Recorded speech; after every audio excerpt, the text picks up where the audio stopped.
Hello everyone, welcome to another video in Get Smart in Art. So today we're going to be doing some secondary drawing.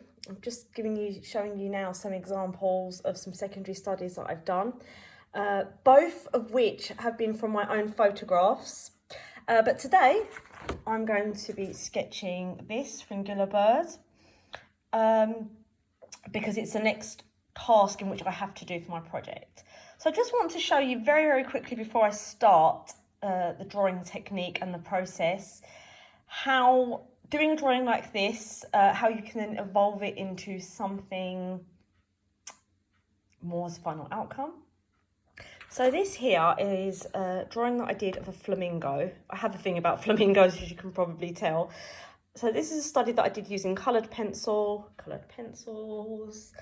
and I then drew out all the other sections that I wanted to include in my final outcome.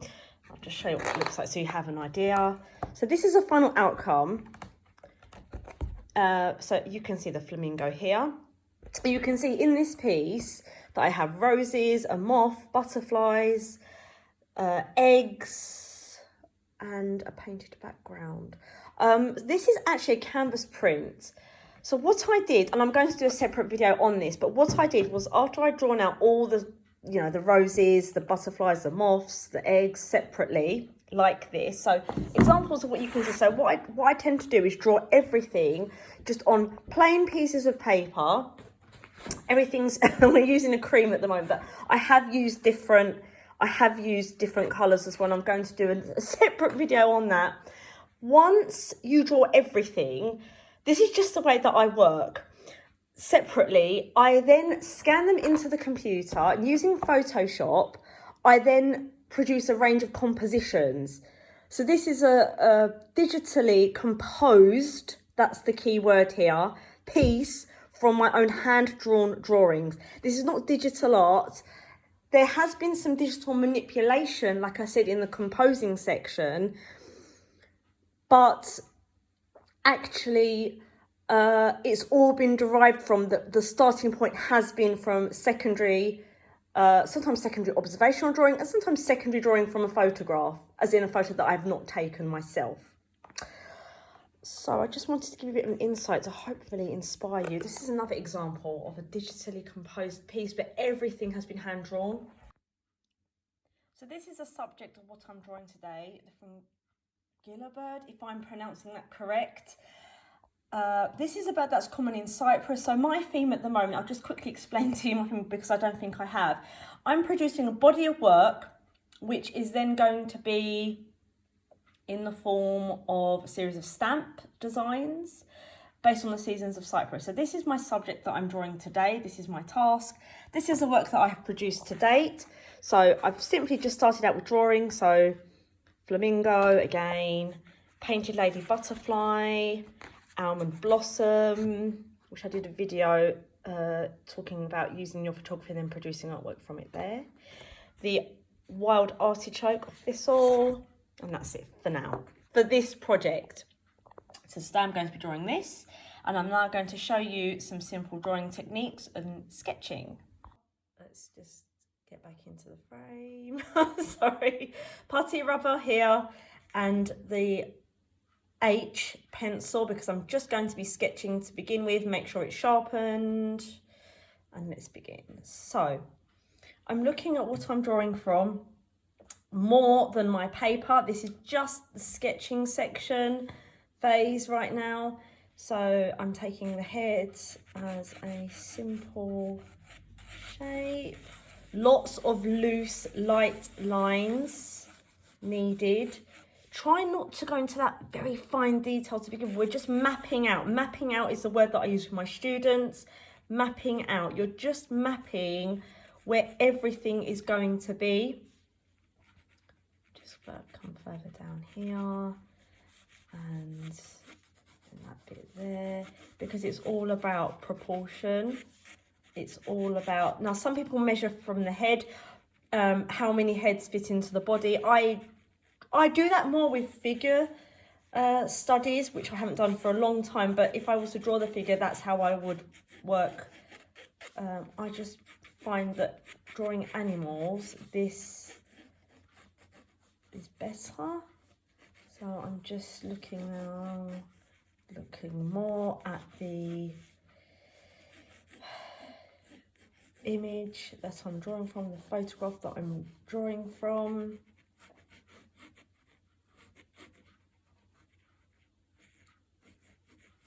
Fringilla. And making sure that those proportions are there. Now obviously this bird has feathers and wings which are currently closed. Why did I just say currently? Which are closed in the photo. So that's obviously making sure that I map those out is key. Now, one thing that I'm not particularly happy about is I come quite close to the edge of the paper. There is some space, but I'm not particularly happy with this. So I'm going to rub it out and start again. So take two. I just wanted to, I mean, I didn't deliberately make this mistake. But I've decided to include it because actually, you know, it's okay to make mistakes. It's important to recognise those mistakes and then rectify them, correct them. So once again, I'm starting again.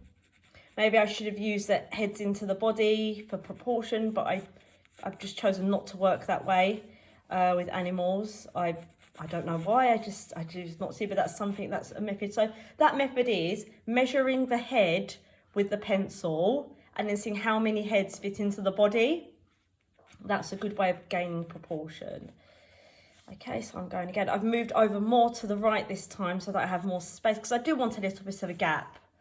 I don't want to work right up to the end of the paper. Now, because I work, I tend to draw all my pieces out and then digitally combine them. This is just the way that I'm working at the moment.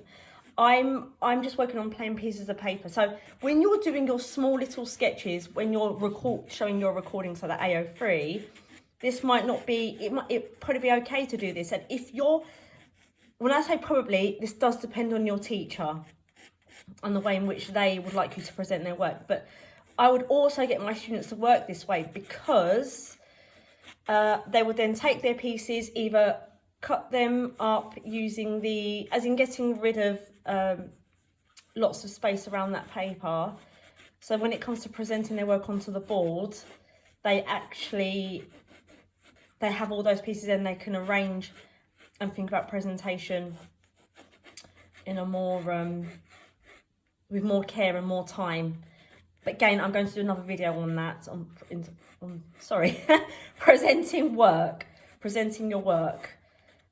This is just, I find this way works better for me. I find that it teaches students assessment objective 4 and that they actually are able to develop those skills independently because they're not restricted to a sketchbook. Sorry, that's not to say that I'm against sketchbooks. I'm absolutely not, but I just find this method of working on boards better for me and for the students that I've taught for my teaching at the moment. But like I said, I'm not against sketchbooks at all, absolutely not. I know that you still have a certain freedom within them as well. So I'm just mapping out everything, just going through. This is just a very rough sketch, light lines. Sorry, did you notice that I'm not actually holding my pencil here? I'm actually holding it here. Sometimes even here, just so, which I haven't done in this video, but just so that I get those loose lines. I don't want to confirm those lines at the moment. I'm just mapping everything out. Just mapping out, just seeing where things need to go, feathers change, directional lines change, where the head is, where the eye is in relation to the beak, all of these things. Do I need to adjust that head? Yes, I do. So bring that out. When you're mapping out, when you're using those light lines, it gives you that freedom to do so, to make those corrections. We don't have to go in and have everything refined on the first mark. Absolutely not. So just mapping out now. So can you see lots of, lots and lots of lines over one region in places. And it's absolutely okay to do that. Just want to add the branching just to give the birds a little bit of the viewer, let's say, of the work. Excuse me. What it's actually standing on. And there. Right, so when you get to this sort of stage where you're sort of in between refining your sketch and sort of still sketching, so it's good to stop. What I would advise is that you actually put your work up against the wall and stand back at a distance, especially for large pieces. Check the proportion, take a photo of it from a bird's eye view. This is a bird's eye view, for example. Did you get the pun there? Bird's eye view of the drawing, just so that you can then look at it, zoom in on things. That's a good thing about technology now. We have this opportunity to do things like this. So these things will have big impacts actually, and when you get into that practice, so it's the putty rubber there, so I can begin to immediately refine. It just helps. It helps. This is the way that I work. This is how I get my students to work. Like I said, I'm always open to suggestions. So if you have any suggestions, any tips that you would like to share, then please put them in the comments box. Again, just rough mapping out. We don't need to go into detail at the moment. Okay, so I'm just going to pause this video now and I'm just going to check, and when I come back, I'm going to start refining. So this is our sketched stage. Well, I've just loosely marked out the proportions of the bird, place it where it needs to be. I'm just going to do another check now and I'll see you all in a bit.